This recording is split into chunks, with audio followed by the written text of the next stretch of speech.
Introducing Limelight Larry by Lee Hodgkinson. This is Limelight Larry. This book is about him. He thinks it will be an amazing book just because it has him in it. He thinks he is fantastic, the bee's knees with a cherry on top. He thinks he should be famous and that there should be more books about him. Perhaps he should wait to see if this book is any good first, huh?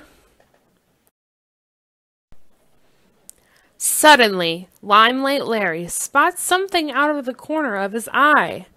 "What do you want, Mouse?" says Larry to Mouse. "This is a book all about me, not you. There is no room for you on that page. Look, you're making it all messy." "Oh," whispers Mouse. "Is this a book then? Does this mean I'm in a real live book?" "Did I hear someone say this is a book?" says Bird, who has appeared out of nowhere. "Can I be in it? I could do something funny on the next page, like hop on one leg for a bit or something." "For your information, yes, this is a book," says Larry. "But if anybody is going to do anything funny or even slightly amusing, it will be me." Larry is not too keen on Bird or anyone for stealing his limelight. This book is not called Limelight Larry for nothing, you know. It seems that Elephant was just in the neighborhood and has popped by to see what all the fuss is about. Mouse tells him everything he knows about Larry's book, which isn't much. "In my opinion," booms Elephant, "the thing that makes a book interesting is a big surprise at the end." "Maybe Elephant is the big surprise," suggests Mouse helpfully. Larry isn't the type of peacock who makes a habit of listening to the opinions of mice or elephants. He secretly decides there will be no big surprise in this book. Besides, it's not anywhere near the end yet. "Elephant's got a point, Larry," says Wolf, who must have been eavesdropping from over the page. "If you ask me, what every fairy tale needs is a good, old-fashioned, scary forest. It must be your lucky day, as I found this one out back." "Oh, how very kind of Wolf," squeals Mouse. Larry doesn't think so. Larry also doesn't think the forest is in the least bit scary. In fact, Larry thinks it's an awful forest. And by the way, this book is certainly not a fairy tale.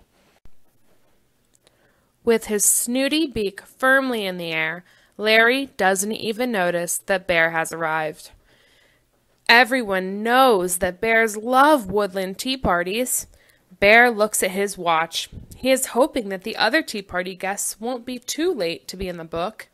Mouse wonders if there will be cheesecake. Wolf hopes there will be black forest cake. Bird isn't really interested in tea parties right now. Elephant worries there won't be enough lemonade to go around. While Larry just can't believe what is going on. This whole thing is getting silly. The page is completely cluttered, and Larry's lovely feathers are starting to get all crimpled and crumpled. This is not what he had hoped his book would be. Apart from there being far too many words, Bear is too popular, Bunny is too cute, Elephant is too big and smart, Bird is too funny, Wolf is too interested in fairy tales, and Mouse is too nice and helpful, and has been in too many pages for Larry's liking. It would be fair to say that everybody is cramping Larry's style. Well, not for long. Larry decides to make a big, fat, flappy fuss and screeches, "None of you nitwits are even supposed to be here! This is Limelight Larry book! If you don't believe me, look on the cover! So take the hint and get lost and leave me and my book alone!" But it's far too late for that. You see, Everybody is already in the book. Although, as far as Larry's concerned, it's definitely not too late. There is still one thing left to do.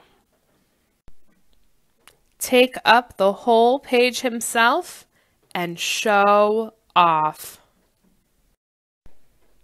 But after a while, Larry begins to wonder, what is the point of showing off all by yourself?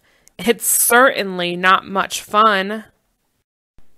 And, oh dear, the forest seems a lot more spooky and scary now that Larry is all alone and in the dark. Help!